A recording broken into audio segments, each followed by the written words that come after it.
C'est un dossier qui revient sur le devant de la scène et qui pourrait bien agiter le prochain mercato.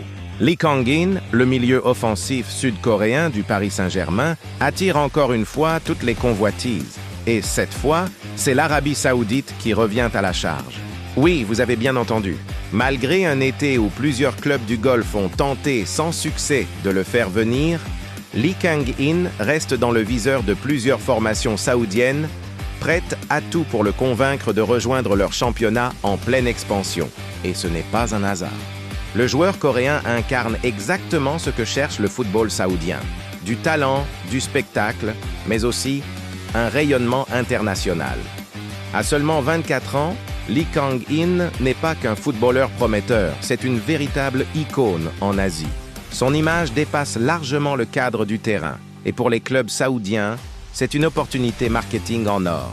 Mais revenons un instant en arrière. Arrivé à Paris à l'été 2023 en provenance de Majorque, Lee Kang-in a connu des débuts contrastés. Entre adaptation, blessures et concurrence féroce, le Sud-Coréen a mis du temps à trouver sa place dans l'effectif parisien. Pourtant, Luis Enrique n'a jamais douté de lui.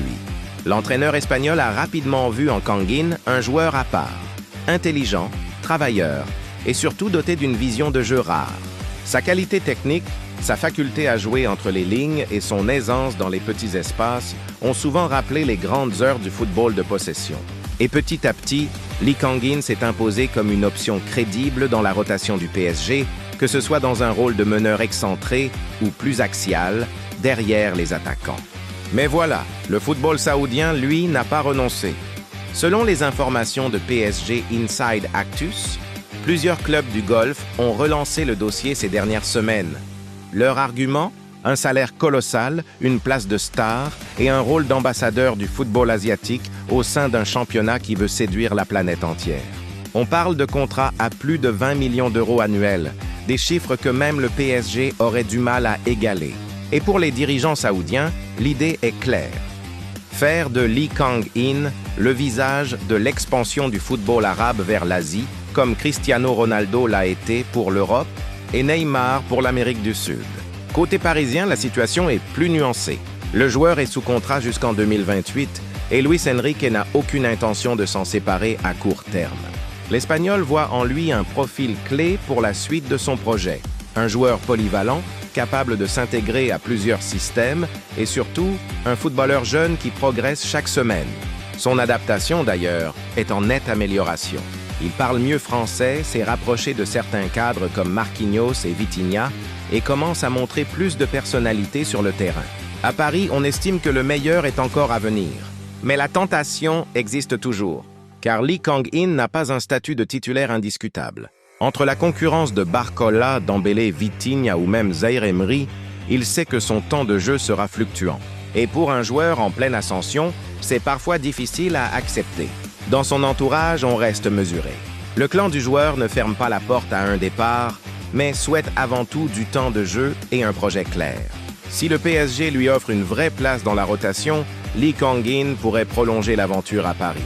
Sinon, une offre astronomique venue du Golfe pourrait bien tout faire basculer. Ce dossier soulève une question plus large. Le PSG peut-il résister aux sirènes saoudiennes ? Depuis 2 ans, les clubs de la Saudi Pro League s'attaquent à tous les grands noms du football mondial. Benzema, Kanté, Mahrez, Neymar et plus récemment Alisson ou De Bruyne dans leur viseur, rien ne semble trop ambitieux pour eux. Et cette fois, ils veulent miser sur la jeunesse, avec des profils plus exportables sur le long terme.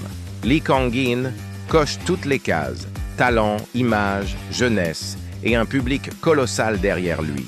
En Corée du Sud, il est une véritable star nationale, suivi par des millions de fans sur les réseaux sociaux.